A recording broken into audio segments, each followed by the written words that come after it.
Hey everyone, thank you so much for joining us. Today we are delighted to welcome Dr. Ilan Kelman, Professor of Disasters and Health at University College London. At UCL, Professor Kelman is part of the Institute for Risk and Disaster Reduction, where his research often focuses on linking disasters and health, including exploring the integration of climate change into both disaster and health research. He has authored several books on the topic of disasters and their impacts on our lives. And today he will be discussing his latest work, Disaster by Choice: How Our Actions Turn Natural Hazards into Catastrophes. His book examines the ways in which human choices exacerbate and in some cases even cause the disaster part of so-called natural disasters. It's a topic that is certainly timely given everything going on in the world today. So on behalf of Talks at Google and everyone watching, Dr. Kelman, thank you so much for being here. Thank you so much for the opportunity, and thank you to everyone for joining us.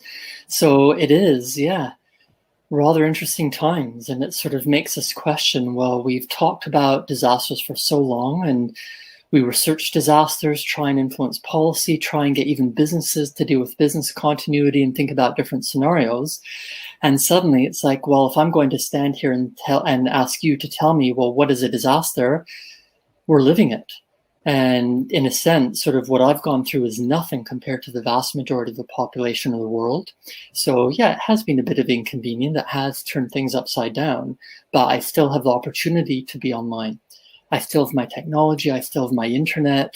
Unlike many other people, I certainly still have my job, and I'm able to hopefully be doing some good science to help society and to serve people.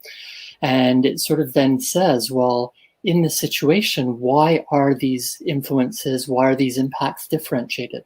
Why am I in such a good position? Why can so many of us continue what we're doing despite this global disaster? And it very sadly reflects everything which is in this book, Disaster by Choice, everything that we've sort of done and all the issues which we've raised and talked about, which happened long before all of the pandemic issues hit. So I'm sort of going to go through some of the ideas and also recognize that we do discuss a lot and we do disseminate a lot on social media. So some of my social media links have been flashing up, they're going to be there, and please do engage.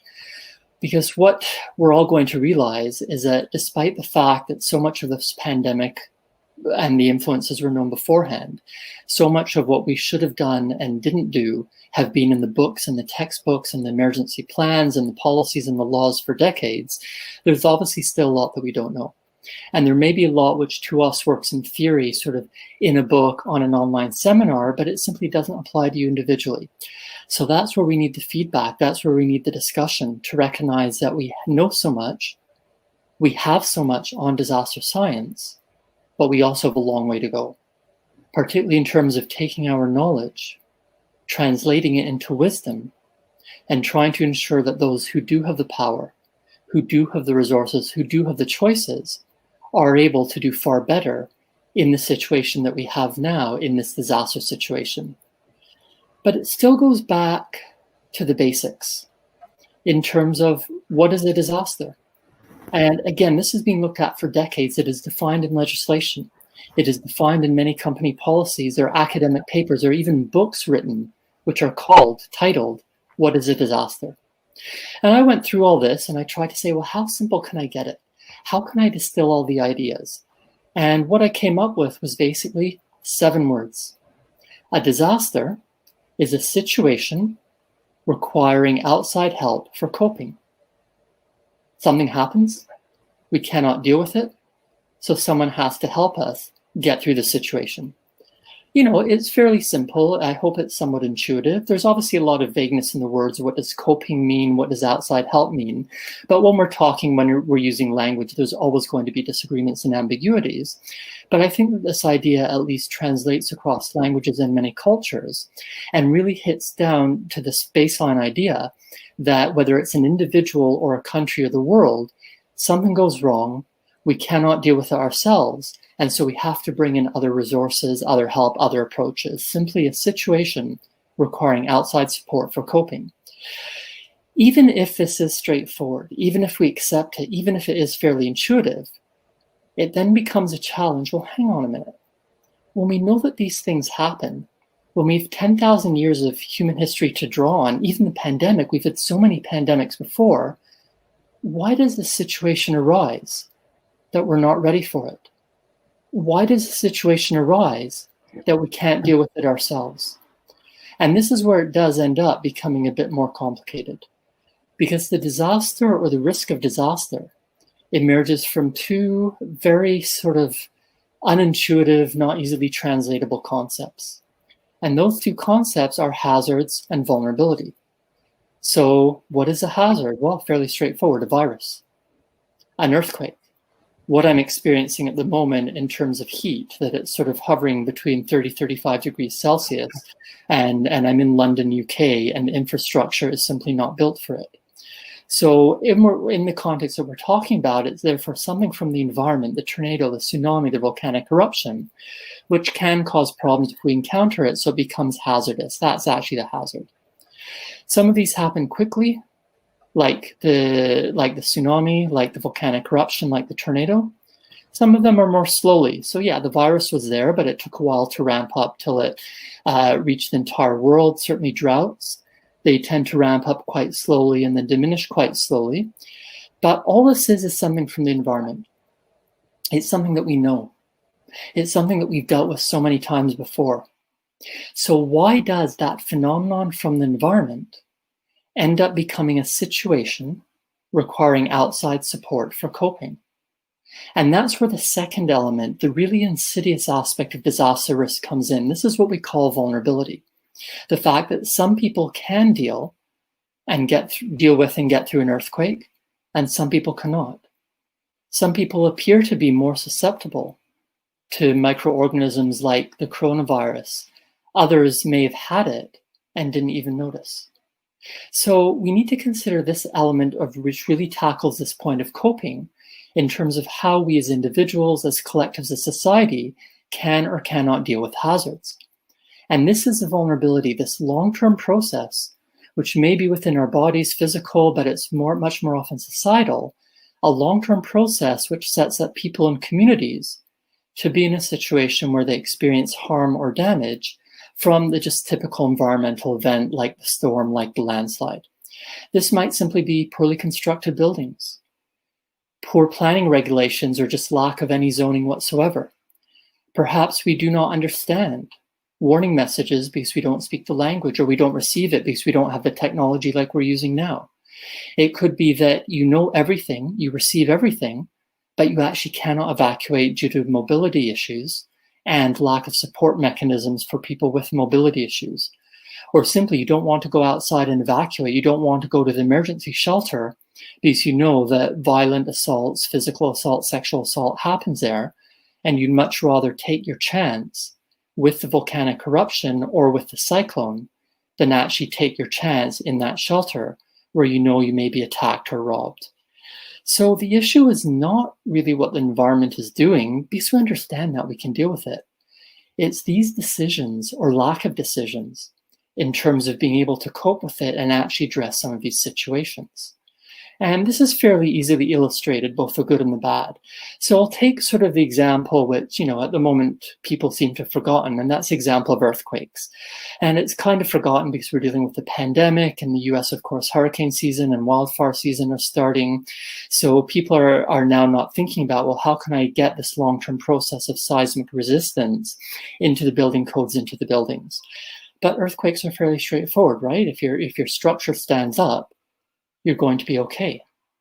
If your structure does not stand up, then you're in a bit of trouble. So we then need to think, how many people actually have their cause of death as being earthquakes? And that construction, that question is very deliberate, cause of death. Because fundamentally, as I alluded to, the earthquake does not cause the death. It's that building falling down. So we sort of say, a bit provocative, but to throw out the idea, 0 people are killed by earthquakes. And in fact, many people who deal with community issues in earthquakes, whether they're earthquake engineers, seismologists, or community workers, actually say earthquakes don't kill people, collapsing infrastructure does. And we can take an example. So I'll go back to sort of the year 2003.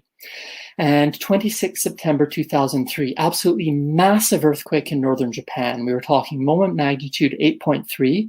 It was pretty shallow. I mean, only sort of about 20, 25 kilometers below the surface. And of course, you're going to feel that. But no one died. And just an hour later, there was another massive aftershock. And again, no one died. Except after, when people were cleaning up the glass, one person was hit by a car and killed. So we have an absolutely massive hazard, an earthquake which we know causes destruction, such as Haiti in 2010, and yet in this northern part of Japan, the death toll was 1. Fast forward 3 months, 22nd December 2003, Central California, fairly moderate earthquake. I mean, we're talking moment magnitude 6.5, so you absolutely feel it, but it's not a big issue. And it was very shallow, it was only 10 kilometers deep. And the death toll was 2.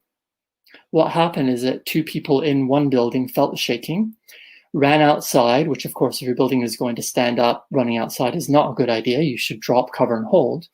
As they ran outside, a tower on the building collapsed, fell on them, and killed them. And the property owner was found liable for failing to maintain that property up to seismic resistance standards. So there was a choice. The death toll could have been 0. Instead, we had a fairly moderate earthquake, and the death toll was really only 2. 4 days later, 26 December 2003, southern Iran, Bam, Iran, a World Heritage City, an earthquake almost identical to what hit California. This was 6.7, so moment magnitude 6.7, depth 8 kilometers, 25,000 people dead. Now, Iran, California, and Japan have long had some of the best earthquake engineers in the world, some of the best seismologists in the world.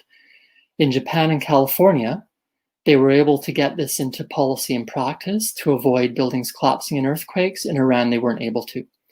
So California and Iran, basically the same hazard, very different disaster. In Japan, the hazard was over 100 times more intense than California and Iran, and yet again, no disaster. So this really shows the difference between hazard and vulnerability. This really shows that the disaster is not about what the environment is doing. The disaster is about what we are doing. And this does not change overnight. You know, California didn't wake up on 21st December 2003 and say, okay, we need an earthquake building code, let's do something. And then there was an earthquake 24 hours later. No, this goes back decades. And in fact, Los Angeles' first formal seismic building code happened after the 1933 Long Beach earthquake. So this takes a long time, and same with Japan. They did so much, and they learned so much from the 1923 Tokyo Edo earthquake, which ended up killing over 100,000 people, to the point that in 2003, they were fine. And same with 2011, of course. I mean, that was absolutely huge. That was in the top 5 earthquakes that we've ever recorded. And the high-rises, the skyscrapers were swaying back and forth in Tokyo, which was exactly what they were designed to do. Because if they don't sway back and forth, then they're going to collapse, killing thousands. The fact that they're engineered to deal with the shaking meant that they didn't collapse and people did not die. And that huge earthquake on 11th March 2011 was a testament to the earthquake engineering and the policy of Japan, a massive success story, except for the tsunami, which killed over 15,000 people. Even though Japan has ingrained in their culture a millennium of dealing with tsunamis. Again, this illustrates they dealt with the earthquake, the hazard. They did not deal with the tsunami, the hazard. So the earthquake was not a disaster. The tsunami was. Again, the disaster is when we do something to create and maintain vulnerability. So we end up with a situation requiring outside help for coping. And it's not necessarily about what the environment does. It's very much about what we do. And we can apply this approach of hazard and vulnerability to the current situation, to the pandemic as well. So if we think about, for example, well, what is a hazard? The hazard is a virus. And yet viruses are natural. It's not great that they jump species, and they jump species because we are encroaching into ecosystems. They jump species because we deal with animals without proper hygiene, whether it's whether it's eating them, or trying to clean them, or being in close proximity, as with swine flu. Simply by not respecting the environment, by not respecting animals, we actually create the conditions where these viruses can jump to us and cause problems. And we saw that with HIV, we saw that with Ebola, we saw that with swine flu, with H1N1, and of course with the previous coronaviruses, SARS in 2002 to 2004, and MERS in 2012. Those all came from our simply inappropriate dealings with animals and with the environment. But we're not going to eliminate all microbes, and of course we need some. So we have to understand that, like the earthquake, the hazard exists, and that's fine. We can deal with the earthquake. We saw that in Japan and California. We saw what happens in Iran and Haiti when we decide not to deal with it. So same with the virus. Some of the microorganisms we do eliminate, like smallpox, like rinderpest, like the very solid efforts to almost get rid of polio, and we're actually doing quite well.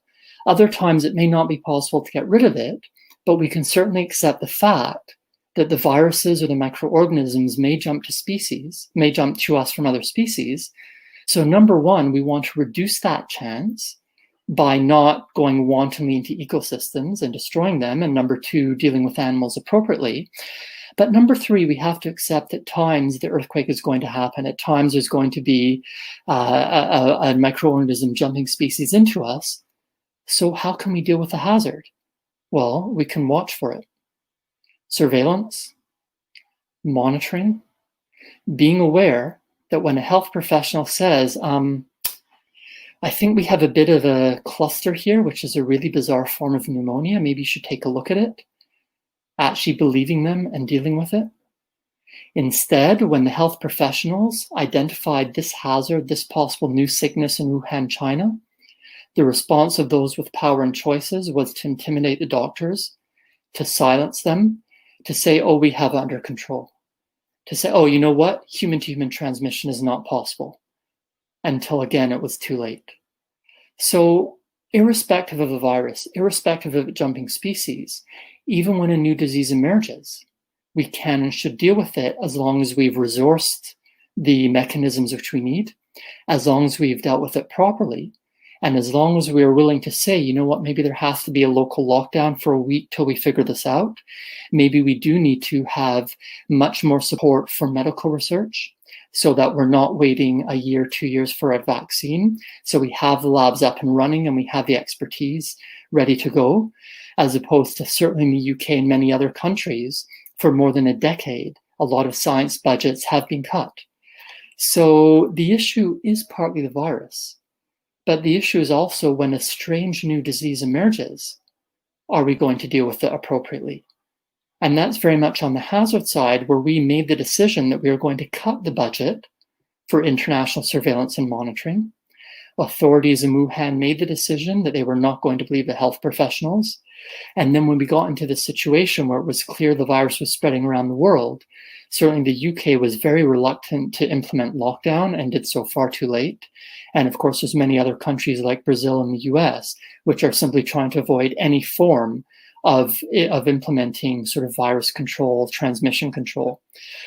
Of course, there are the costs to lockdown, and this sort of gets into the vulnerability side. Number one, what about health systems?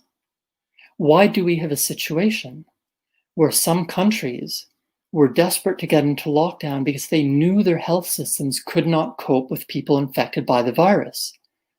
The UK illustrates this starkly. Every winter, flu comes. I mean, this isn't a big deal, but we know this is happening. But yet every winter, many hospitals have to declare a major incident and cancel non-essential surgery in order to deal with the influx of flu patients. This is normal. I mean, this isn't an emergency. This is like every year winter hits, we're going to have a flu disaster, therefore they have the plans in place. This is a state to which we have degraded our health system, so we cannot even deal with what we know, never mind these sudden aspects of what we don't know, like coronavirus. And then there are other countries like the US where there's a very clear ideology that healthcare should not be universal, healthcare should not be accessible, and so a lot of people are going to die. And yeah, that's ideological. And if people want to choose that ideology, of course, that's how we can vote, that's what we can do. But then we have to accept that, yes, we are killing people. And when we get something slightly unusual, like COVID-19, it's going to be even worse. So we've set up our vulnerabilities, we've created our vulnerabilities so that our health systems cannot even cope with typical issues like flu, or typical issues like ensuring that everyone who needs healthcare can get it, which means, of course, they're going to collapse under something different like coronavirus. I mean, there's just no option, which meant that governments across Europe, in the UK, Australia, New Zealand, and many others said, well, we have to go to lockdown. And lockdown itself exposed the chronic long-term vulnerabilities which are ever present and which as a society, we don't seem willing or able to deal with, so that people have to have this outside help for coping. It becomes a disaster. I mean, what does lockdown do? Well, it exacerbates mental health. It exacerbates domestic violence. So absolutely, attempted and completed suicides have gone up. Stress has gone up. Substance use has gone up. And we also are in the situation where, again, people are devastated because they spent their lifetime trying to build up a small business, which has now collapsed. Or the number of deaths from people who were refused a doctor's appointment for potential cancer, and all the people who had cancer whose treatment was stopped because we were in lockdown. How can we not have a pandemic plan which separates the health system into half dealing with the pandemic and half dealing with regular medical issues which continue to kill people? This is just poor planning, poor preparedness. This is creating the vulnerabilities. And fundamentally, if our decision is killing people with the virus or killing people with lockdown, we've lost the battle already. We've come so far in creating that vulnerability where our only choice is to devastate society with a virus or devastate society with lockdown. So this pandemic is very much disaster by choice. It is very much pandemic by choice. And the hazard vulnerability approach matches it too. And it's even the same with climate change. So, there's really no scientific doubt. We are changing the climate. It is leading to an overall increase in the average air temperature with all sorts of knock-on effects. But you know what? Air temperature is just the environment. It's just weather. It's actually just a hazard. Yeah, warmer air holds more moisture. More moisture means that when it rains rains much more intensely. You get more rain. In general, you get more flooding, although there are other factors in there like soil saturation and runoff and so forth. But in general, the fact that we are causing climate change will lead in most areas to more intense flooding. That's just flooding. That's just a hazard. If we want to deal with flooding, we can do it in exactly the same way that if we want to deal with earthquakes, we can do it. So, but the problem is that we can't deal with flooding or we don't want to. So it could be that we are poor. So we have to live in the floodplain. It could be that money went to the military rather than to a bridge across the river, which means that when the river floods, the kids can't get to school. We can say that my neighbor went down to the town council and called out the corruption by saying, you're building in the floodplain and you're taking kickbacks. And then that evening they were shot. Yes, we are changing the climate. Yes, we are doing so rapidly. Yes, it is changing the hazard regimes, but that is only hazard. The disaster comes from vulnerability. The disaster comes from corruption, from kickbacks, from poor development, from not being interested in letting kids get to school during the flood, from even building properties in places which will flood without taking flood resistance measures. Or again, going back, people who will not evacuate, despite knowing that they have to evacuate in the storm, because they're too scared to be out on the streets at night, or they're too scared to be in the emergency shelter. They say know exactly what's going to happen to them. So irrespective of climate change. That's the hazard. Climate change does not, cannot cause disasters, which means if we want to stop disasters emerging because of climate change, then we have to deal with vulnerabilities and accept and admit the root causes. Except there's always exceptions. So as I sort of alluded to earlier, it is hot in London. I mean, simply by talking here and trying to sort of convey some sort of energy during the talk, I'm absolutely sweating even though my balcony door is wide open. We will get to the point under climate change where the heat-humidity combinations are non-survivable. It will go over the point where you can be outdoors doing outdoor labor and live.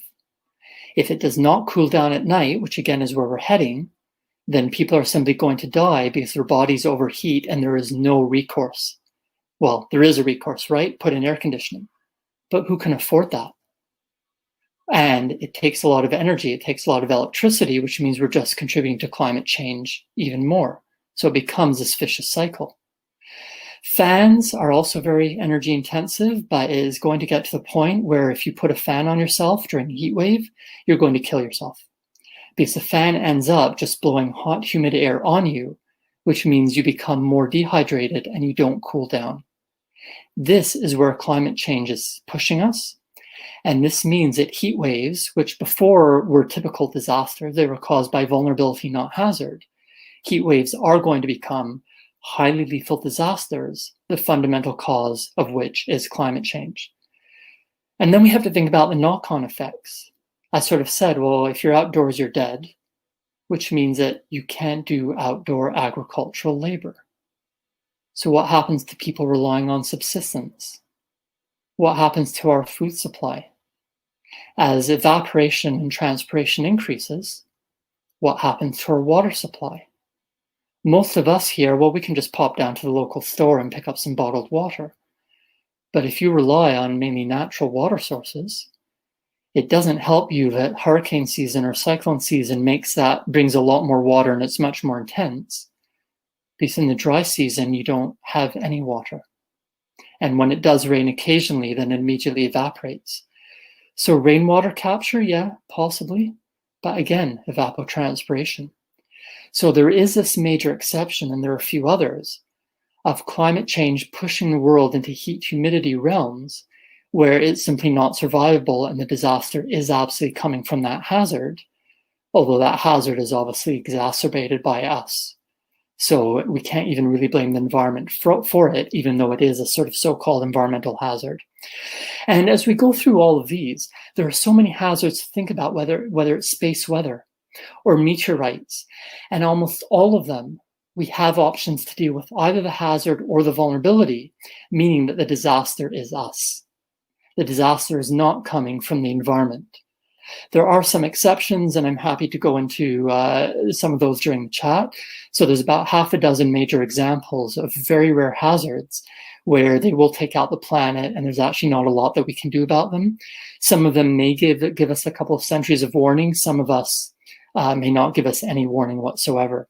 So we sort of say that the disaster does come from vulnerability, but there are some exceptions, which means that irrespective of what the environment is doing, the disaster is really about our choices. It's about what we're doing, which again leads to that book title, Disaster by Choice. It then means that we simply do not use the phrase natural disaster, because the disaster is what we are doing. The disaster is our creation and maintenance of vulnerability. This isn't nature. Nature doesn't tell us to create poverty. Nature doesn't tell us to create inequity. Nature doesn't tell us how we allocate our budgets. Nature doesn't tell us how we treat people. Nature doesn't tell us to be sexist or racist or homophobic or any other discrimination. So natural disaster is a misnomer. We do not use the phrase natural disaster in the same way that even calling it a disaster event actually tries to say, well, it's confined in space and time, it's an event. But as I mentioned, this vulnerability has to accrue over the long term. We don't build Californian earthquake resistance overnight. We don't build the Japanese ability to withstand earthquakes and not to withstand tsunamis overnight. Both of those took a long time. Back to Bam, Iran, southern Iran, World Heritage City, which meant it was 1,000 years to build those structures, which collapsed into dust on 26 December 2003. This vulnerability, and thus the disaster, is a long-term process. It is not an event. All disasters happen slowly. They are all a social and political process. Some hazards happen quickly, like the earthquake, like the tornado. Some we have days, like the hurricane, the cyclone. Others take longer.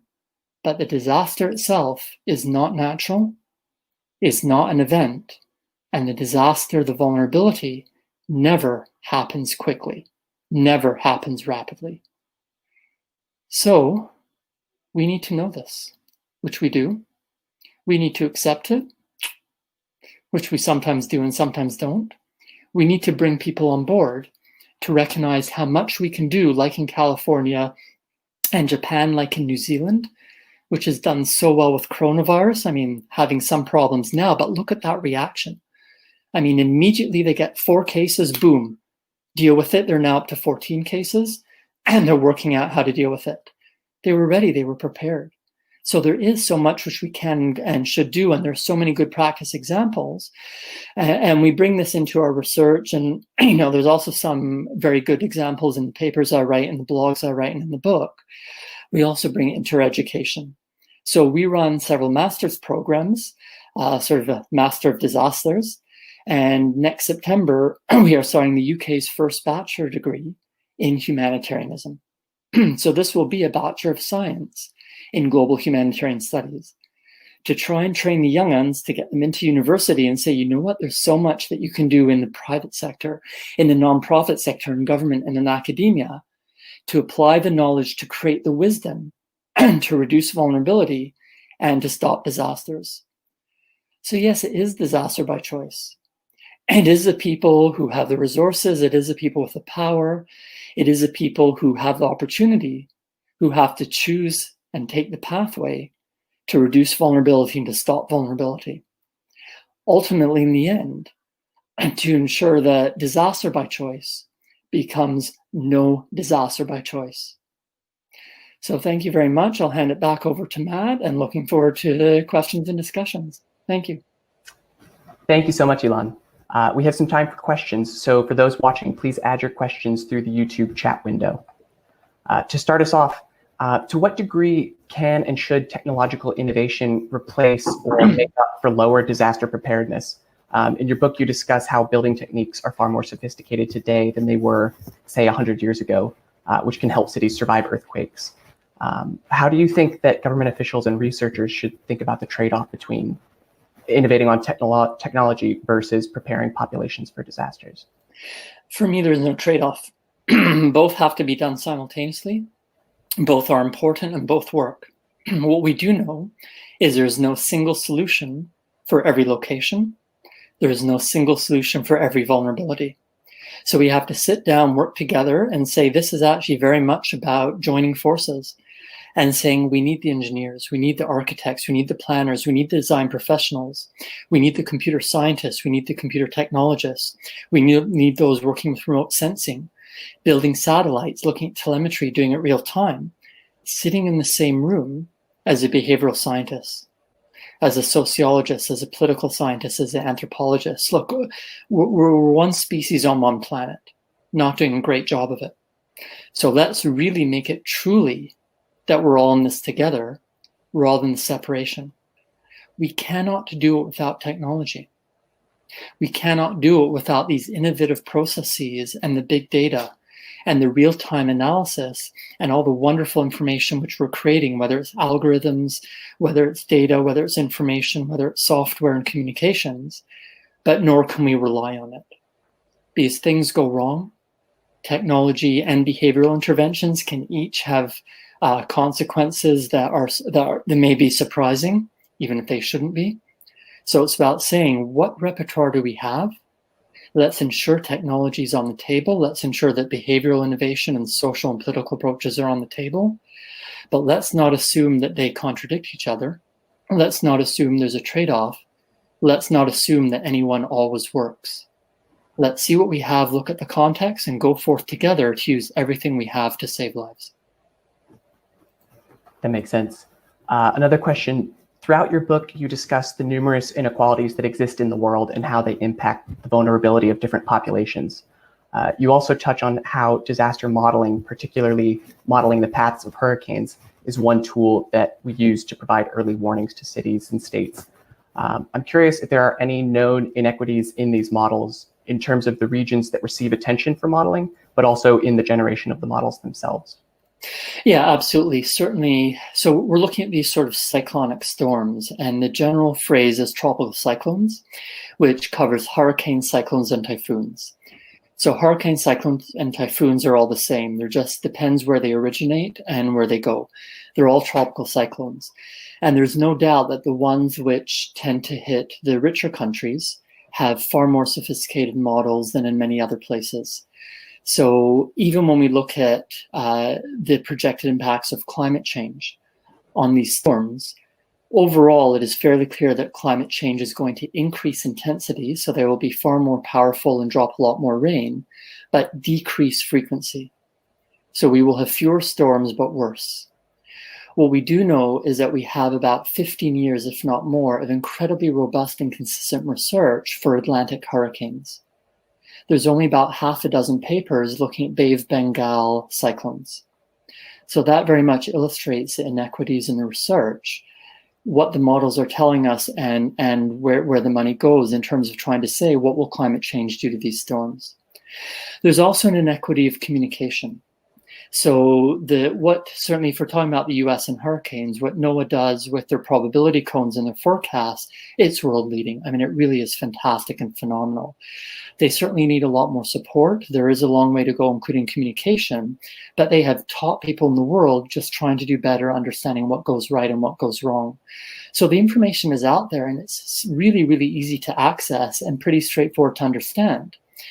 If you have a computer or a phone and internet access, if you speak English, if you are not colorblind, if you have accessibility in terms of being able to reach the information in the media which is provided, and if you actually have the time and scope to sit down and say, okay, here's a strike probability, here's where it might go, therefore, do I have a relative? Should I book a hotel? Should I load up my car and be ready to go? Because if you don't have cash for a hotel, if you don't have relatives, if you don't have a car, it doesn't matter how much knowledge you have, evacuation is incredibly difficult. So yeah, these inequities start at the level of funding the basic research and promoting it, and go straight through to who can make the decision, how can they make the decision, and what happens when they do make the decision to evacuate or not. That makes sense. Thank you. We can start now with some audience questions. So we have one from Katie who asks, this is a fascinating talk. Thank you. Beyond your book, are there any other books, articles, podcasts, etc., that you recommend viewers checking out to learn more? Yeah, I mean, there's so much out there. One very good podcast is called Disasters Deconstructed. And that, as it says, sort of deconstructs ideas of disasters. Another podcast, which comes out of my University College London, is called Anti-Waffle. So if you search for Anti-Waffle podcast, they go across science and try and get scientists like me to stop the waffle and just describe the science in real English. And a lot of those pertain to disasters. In terms of books and papers, a lot will depend on your interest. So there are quite a lot of popular science books out there, sort of like mine, which deal specifically with an earthquake or a hurricane like Hurricane Katrina, or specific terrorist attacks like 9/11. There are other ones which are a bit more general and are looking at specific countries or specific issues. But I'd also encourage people, so much of the original scientific papers are free. So try them. Just try and do a scientific literature search or go to the disaster journals, see what makes sense and what doesn't, download them, and let us know whether or not you understand them. So some of the names of journals, some of which are free, some of which are not, are the International Journal of Disaster Risk Science, the International Journal of Disaster Risk Reduction, Progress in Disaster Studies, Disaster Prevention and Management, JAMBA, the Journal of African Disaster Studies, and then the journal with the title Disasters. So, they're online. Many, not all of the articles are free. See what works for you and what doesn't. Feel free to email me. I can absolutely send a list of websites, of podcasts, of books, and of papers. And what I need is feedback from you. And we can do this via Twitter, Instagram also, exchanging that way. Just let me know. I'll recommend something and you can say, I didn't understand it. Didn't make sense. Or a Disasters Deconstructed podcast will direct you to someone else or something else. And you can say, there's a great resource. Please sort of support this and promote it. There's also a YouTube series coming out of a UK secondary school geography teacher called The Curious Geographer. And so I have one session there, and there's a number of other scientists dealing with disaster issues who are on the YouTube series, The Curious Geographer. And finally, my Disasters Institute at UCL, the Institute for Risk and Disaster Reduction, we have a YouTube channel where each of the staff members is going on and just giving a lecture, which is meant to be for the public in terms of different aspects of emergencies and disasters. So if you check out UCL IRDR on YouTube, you will not only see those, but also work out the other events which we run throughout the year, which again are meant to convey these ideas to the people. So yeah, link with me on social media or drop me an email. Let me know what works or doesn't work. And this is how I learn to try and do better and how we can bring up these sources. Finally, there is currently a Twitter thread, which is about disaster books as Taylor Swift photographs. So they've tried to match up book covers with what Taylor Swift looks like in a photo. And this is a good way to pick up possible disaster books. That's excellent. Thank you so much. The next question is from Helena. She asks, is there a way for humanity to change our ways to respect the environment and not create these disasters by choice? It's up to us. That's what we have to do. We have many problems we can identify, many troubles and many examples where things didn't work, but we also have so many examples where things did work.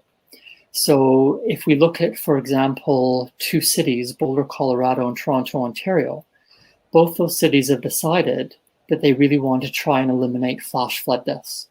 So they bought out properties in the floodplain. After there were flash floods, which knocked out houses, they deliberately did not rebuild. And they've tried to turn these flash floodplains as much as possible into recreational areas and natural areas. In Toronto, this happened after Hurricane Hazel killed 83 people in 1954. In Boulder, Colorado, it was really based on, I think that flash flood was 1919, if I remember correctly, and they've been working for several decades. So it's interesting, you go to Boulder and you go to Toronto and you think, wow, these are really nice green areas. People having great fun cycling down these paths, which extend for kilometers through the cities. And it's wonderful to have the river there and great to have a picnic. And even in Toronto, there's actually quite extensive wildlife. So you can be walking along and see deer or coyotes, amongst many others. And people say this is the green living. This is how you have quality of life in the city. And Toronto actually calls itself a city within a park. But what is generally forgotten in both Boulder and Toronto is that it came out of disasters. And the idea was not so much a recreational greenway. The idea was let the floodplain be a floodplain, not a hospital, not an old age people's care home, not a school, but a floodplain. So when the water comes, we get a flood, but we do not get a flood disaster.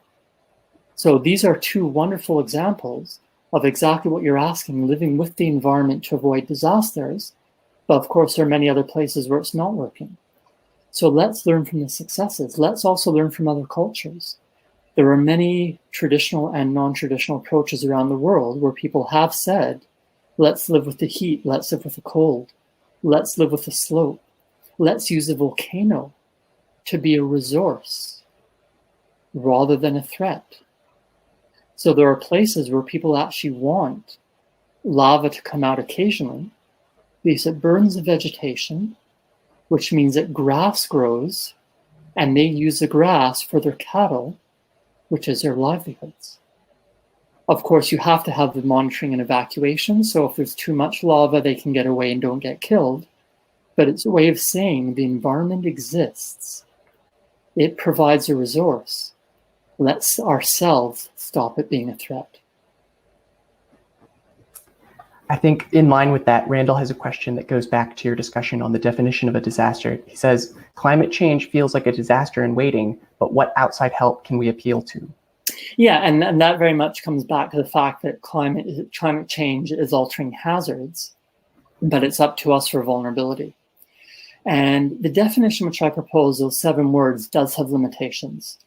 And one limitation is exactly what you're alluding to. Well, what if the hazard is global? And in a sense, the pandemic is like that because there is no outside authority to appeal to. What it means is actually recognizing that some people are still doing fine and some people are not. So yeah, you know how many people have made money out of this pandemic? You know, there are plenty. There are plenty who are able to just shut themselves up in their mansion with their private gym and their fast internet and not worry about it. So this is where they have effectively made themselves outside the system. So let's join with them and appeal to them to try and support. With climate change, yeah, it is certainly boundary, because when we get to that point where the heat and humidity exceeds our ability to survive, then yes, climate change becomes a disaster. It's a hazard and non-survivable. So there is, as you say, there is really no kind of outside authority.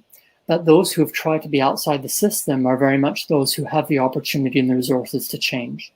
And that's where we really have to bring them on board to ensure that the fossil fuel companies, for example, which receive more subsidies every year from governments than governments spend on weapons, and we know how much they spend on weapons. So by taking those subsidies, they are effectively creating the problem and they're being outside the system. By not being willing to do anything about it to move towards more environmentally friendly approaches, they are effectively putting them outside the system. And that's what we need to bring on board. Now, I appreciate, this is really just wordplay. It's sort of wordsmithing, trying to make the definition work. But it's also saying that even when it is global, there are different groups and there are people who fit into different groups. I'd say, look, any words have limitations. My definition actually has some very major limitations, one of which you've identified. So let's not just get hung up on that. Let's just say, well, what do we have to do? Who do we have to bring on board? And go forward that way. And as we're hopefully getting some thunderstorms now, I'm just going to turn on the light so you can see me a bit better. Thank you. So Greg has a question that builds on that a little bit. He says, many of the hazards facing humanity are global in scale. Example, pandemics, economic inequity, climate change. What can we as individuals do to break the cycle of vulnerability? Yeah, and again, if it's hazard, the global hazard in itself may not necessarily be a problem. Some absolutely are. And again, there are hazards which hit the planet quickly, which we cannot deal with and could potentially wipe us out. Climate change is not one of them. The pandemic is not one of them. But there are hazards which fall into that category. Otherwise, it's just a hazard. So let's deal with the vulnerability. When it's inequity, that is vulnerability. When it is an economic system, which gives us a choice of pandemic or lockdown, neither of which is viable for most people, that is a vulnerability. So this is where these vulnerabilities are global, they are baseline, and they are caused by the structural aspects of the system, and this is what we have to change. If we did not have economic inequity, and if we did not have an economic system which was premised on people spending as much money as quickly as possible, we would not have had the choice of pandemic or lockdown. If we did not have this system premised on people consuming as much as possible, we would not have climate change or human-caused climate change. So this is very much sort of coming out from your question, the point of really focusing on the vulnerabilities and not worrying about that environmental hazard, apart from a few of the exceptions, which, yes, are potentially threats to humanity. Thank you. Next, we have Grace, who's asking, Harry Shearer worked to change the dialogue about the New Orleans floods from natural disaster to man-made event, including his movie, The Big Uneasy. What are your thoughts on coastal cities? Yeah, in the same way, absolutely, that natural disaster is a misnomer. We also try and avoid sort of man-made as being not gender neutral. Appreciate that the current structure of society means that, yes, most of the problems are man-made, but we also have to recognize that we have to involve everyone together. And if we look back to some of our female leaders, like, Margaret Thatcher and many of the others, they are absolutely as complicit in the problems we see today as the men. So yeah, it's really about human caused, human made, and bringing everyone together rather than trying to differentiate. So thoughts about coastal cities. Well, if we deal with the vulnerability, what's the issue? New Orleans is interesting because it was built below sea, or parts of it are built below sea level in the hurricane belt. So of course it's going to flood. And it has a long history of flooding. Katrina should not have been a surprise, particularly given that the hurricane itself was not that terrible. It went across Florida at Category 5, caused very little damage in Florida, partly because it didn't go across large populated areas. If it had hit Miami, wow, that would have been huge. But partly because Floridians have also experienced a lot of hurricanes and are somewhat better equipped to deal with it than other places. Again, a Category 5 into Miami, we're in trouble. Other places are a lot better. Then it went over the Gulf and it lost strength. So by the time it made landfall, it was really borderline between Category 3 and 4. It's like, come on, Category 3, Cat 4, we should be able to deal with that. The whole issue was the vulnerability, not the hazard.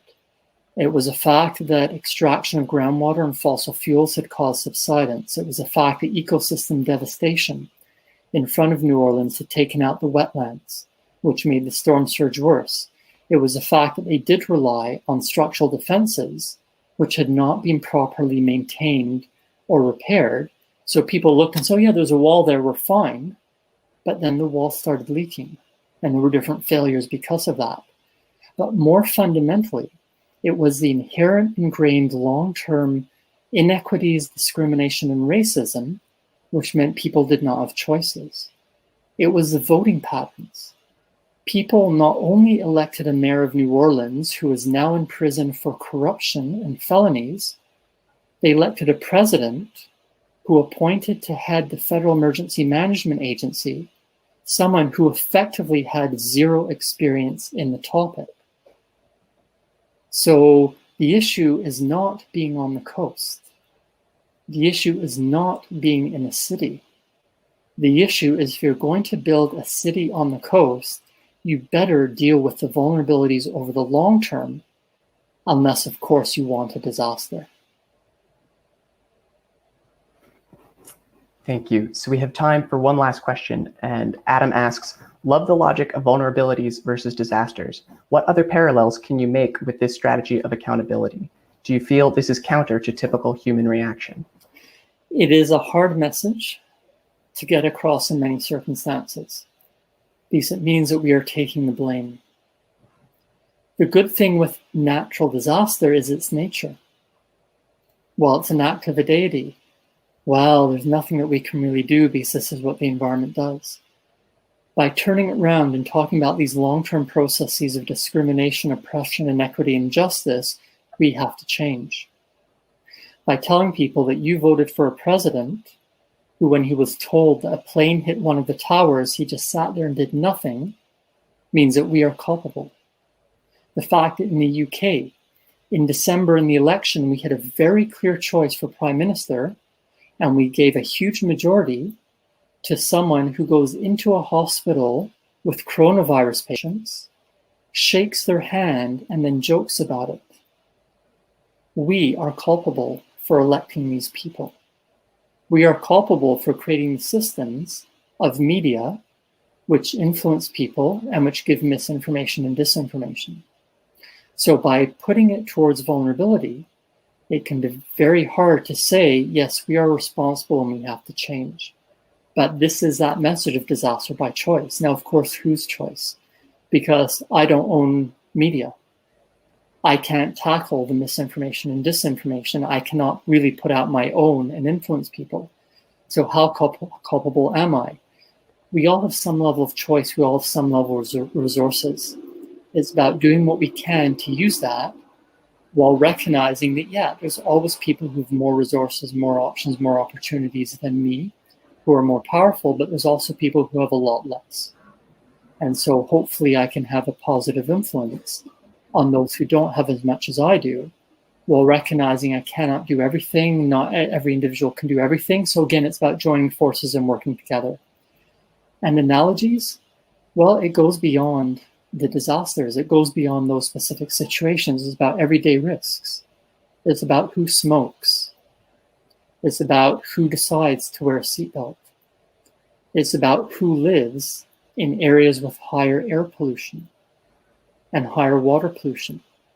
So people, particularly in the US, but this has now come to the UK and many other places around the world, what's called environmental justice.